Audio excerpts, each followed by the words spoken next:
जब भी हम नए लोगों से अपने प्रोस्पेक्ट से बात करते हैं तो ये नेचुरल फिनोमिना है, ये साइकोलॉजिकल बात है। जब भी आप किसी से अपने बिजनेस के बारे में बात करेंगे ना, तो सामने वाला ऑब्जेक्शन रेज करेगा ही करेगा। पता है क्यों? क्योंकि ये आपका आइडिया है, उस प्रोस्पेक्ट का नहीं है। अगर ये आइडिया प्रोस्पेक्ट का होता तो वो ध्यान से सुनता। अब आगे इस किताब में आप सीखेंगे कि कैसे आप अपने आइडिया को अपने प्रोस्पेक्ट का आइडिया बनाते हैं। इसके लिए हमें 4 कीज की टेक्निक यूज करनी होती है।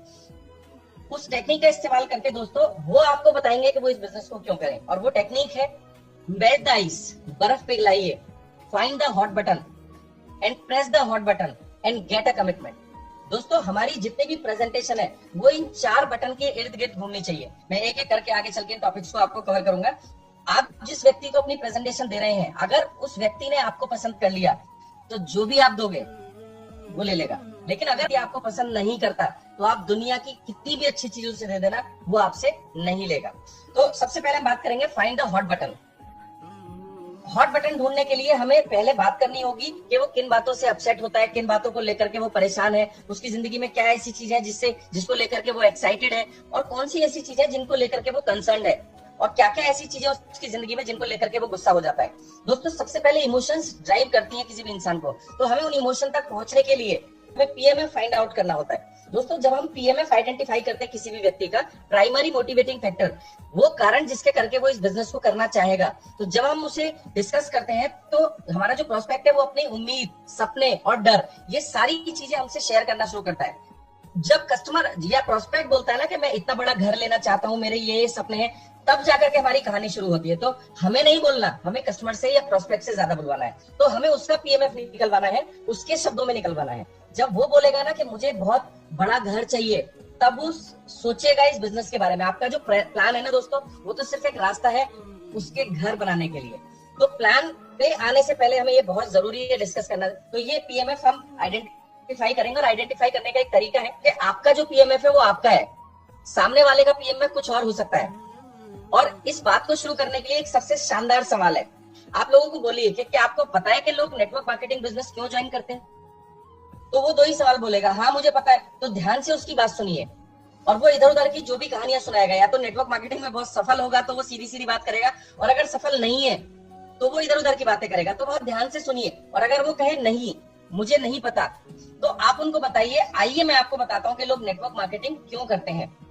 फिर आप उनसे एक सवाल पूछिए। ये 5 सॉलिड सोने के सवाल हैं दोस्तों, इन्हें लिख लीजिए और इनका सीक्वेंस यही रहना चाहिए। आप सबसे पहला सवाल पूछेंगे जब उसने आइडेंटिफाई कर लिया कि भाई मैं नेटवर्क मार्केटिंग अगर करूंगा तो इस चीज के लिए करूंगा, तो सबसे पहला सवाल है what is your number 1 priority. आप उनसे पूछेंगे कि सबसे पहले आप इन पीएमएफ में से किसका चुनाव करेंगे। वो देखेगा, और अगर नहीं बोलता तो समझ लीजिए वो आपके लिए यूजलेस है, वो बिजनेस भी नहीं करेगा।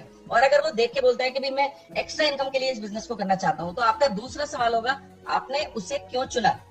दोस्तों इसे इसी सीक्वेंस में करेंगे तो ये बहुत साइकोलॉजिकल इंपैक्ट डालेगा सामने वाले व्यक्ति के ऊपर, क्योंकि डायरेक्टली आप पीएमएफ को ट्रांसफॉर्म कर रहे हो। फिर यहां से आगे वो बोलना शुरू करेगा। तो आपको इसी तरीके से पूछना है कि आपने इसे क्यों चुना। और अगर आपको चुप भी रहना पड़े ना सवाल पूछने के बाद, चुप रहिएगा, बट उसे बोलने दीजिए। फिर अगर वो बोले कि भाई मेरे पास चूंकि मेरे खर्चे पूरे नहीं होते, पैसे की कमी होती है, तो अगर मैं करूंगा तो मैं इस वजह से करूंगा, तो फिर आप उससे तीसरा सवाल पूछिए why is that important for you. ये आपके लिए इतना जरूरी क्यों है।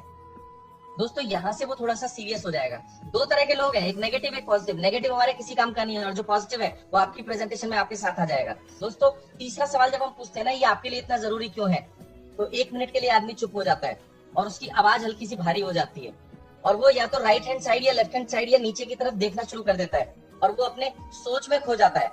और फिर वो आपको बताएगा कि क्या क्या दुख इस कम इनकम की वजह से वो और उनका परिवार झेल रहा है।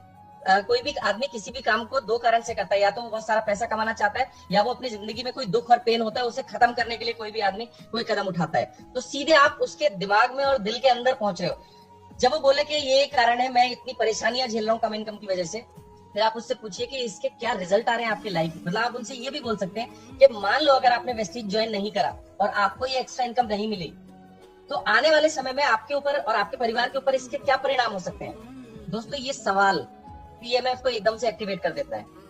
अगर आदमी ने इस सवाल का जवाब दे दिया तो ये बिजनेस उसका अपना बिजनेस हो जाता है। आपने अक्सर देखा होगा कि हमें डाउनलाइन के पीछे डंडे ले लेके भागना पड़ता है, मीटिंग में आ जाओ, प्रोडक्ट खरीद लो, कंसिस्टेंसी, आज लास्ट डेट है। ये पता है क्यों हो रहा होता है? क्योंकि हमने ये एक्सरसाइज डाउनलाइन के साथ नहीं करी। ये एक्सरसाइज करने के दो नतीजे होते हैं, या तो वो बाहर हो जाएगा या फिर वो बिजनेस के अंदर आ जाएगा। वो बाबा या तो रेल में नहीं तो जेल में। अब आपको चुप रहना है और ब्रीजिंग करनी है, जो मैं आगे आपसे टेक्निक डिस्कस करूंगा। आपको बुलवाना है उस व्यक्ति से ज्यादा। आपको ऐसे लोग भी मिलेंगे जो बोलेंगे नहीं, आपको ऐसे भी लोग होंगे जो विदहोल्ड कर लेंगे, चुप हो जाएंगे। और कई बार तो इस प्रेजेंटेशन में लोग नाराज भी हो गए हैं, क्योंकि जब आप किसी को अंदर से थोड़ा सा कुरेदते हो ना, तो उसकी इमोशन हिल जाती है। और बहुत सारे लोग बहुत सारी अपनी दिल की बातें यहाँ से करना शुरू कर देंगे।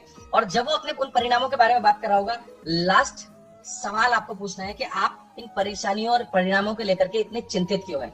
दोस्तों 99% केसेस में जो इसमें पार्टिसिपेट कर रहे होते हैं वो 2 मिनट के लिए चुप हो जाते हैं, और कुछ लोगों की आंखों से आंसू भी निकलते हैं। और यहाँ के बाद ये एक्सरसाइज करने के बाद दोस्तों वो आपके साथ आ जाता है, और वो फिर इस बिजनेस को आपका बिजनेस नहीं अपना बिजनेस मान लेता है, और फिर उसे ये वेस्टीज बिजनेस अपनी उन सभी समस्याओं का समाधान नजर आना शुरू कर देता है। और ऐसा करके आप किसी भी व्यक्ति के ट्रू पोटेंशियल को निकालना शुरू कर देते हैं। दोस्तों ये एक्सरसाइज प्लान से पहले करना बिल्कुल ऐसे ही है जैसे खेत को बोने से पहले हम उससे जोतें और अच्छे से खाद डालें। आप समय दीजिए। अगर उसके सवालों के जवाब बहुत कमजोर हैं, वो बहुत कैजुअली आपकी प्रेजेंटेशन में पार्टिसिपेट कर रहा है, तो ज्यादा बेहतर ये होगा आप किसी दूसरे प्रोस्पेक्ट को देखिए। इस पे टाइम बर्बाद मत कीजिए। Search more and more prospects. ज्यादा से ज्यादा प्रोस्पेक्ट के पास जाइए। सर अभी इस दुनिया में बहुत सारे सिद्धार्थ जी बचे हुए हैं, बहुत सारे विवेक सक्सेना भी बचे हुए हैं जो ये बिजनेस में आएंगे और रिकॉर्ड बनाएंगे।